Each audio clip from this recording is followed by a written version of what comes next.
We didn't get to discuss the teacher motivation strategies as we were supposed to in class today. I got onto other subjects also in the slides. And and we will discuss them next week, but I wanted to give you the opportunity to just watch this short video and go over the rubric with me now so that you'll be able to think about it and have better questions and comments when we go through it next week. So,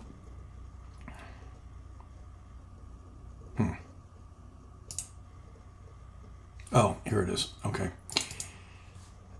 So here is and I revised it. I wanted to give them credit for it, but I revised this. And you'll see it's fairly long. You're not expected to do all of these.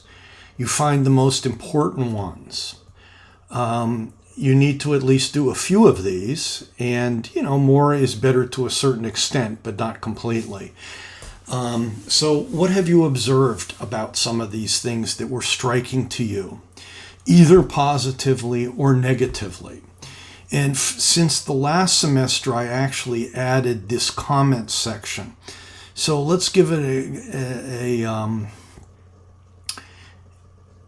let's say that one of the things that the teacher that you are working with does is they give public recognition if somebody does something well. So give an example here, and then tell whether you think does it seem like that works for them. Do they do any assessing of behavior or effort?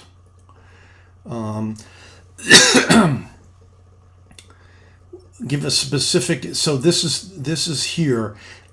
Like if they do public recognition, under this you'd write praise in front of class. Okay, and then you'd write teacher frequently says a student has done well, and the students seem to like this. Okay, so this should actually be in that like that. So that's an example of how you would do this. And I think we have some examples at the bottom of Moodle too, if I remember correctly. So anyway, that's how you do it. And again, you don't have to do it for every one of these. You do it for the ones that you think are important. So this might be one that you say here, under here, teacher often shames students who don't listen. And you could say,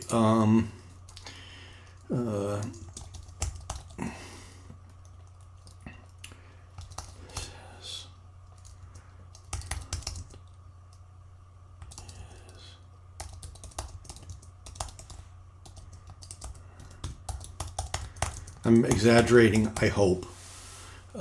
Teacher says child is going to never amount to anything. And then your comments would be very negative and makes students feel ashamed. Okay, so that's how you do these. And again, I know I'm saying this over and over, you don't have to do all of these. You do the ones that you've been able to observe and the ones that you've been able to, and the ones that are important to you about the teacher. And things, I would look for the things that you think are particularly good or particularly bad. You'll be more likely to kind of get into the assignment that way. Encouraging risk-taking. For example, someone I haven't called on yet. Makes connections across the curriculum. Give an example of how she talked about the same thing in math and science.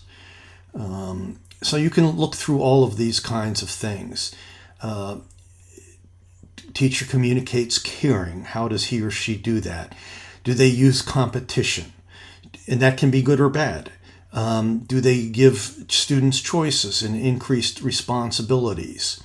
Are the kids' basic needs satisfied? You know, some teachers will make sure that they have some snacks and stuff if the kids, especially in earlier elementary, if the kids get, hungry and hangry. You can add rows by right-clicking on this, at least this is for Mac, and then go to Insert, and then rows, insert and then rows above or below. So you can insert other rows if there's other things you want to say instead of these. So those are the things I have here, and we'll talk more about them next week because I want to give you an opportunity before you put it in writing to talk with the class about it. So thank you very much for watching this, and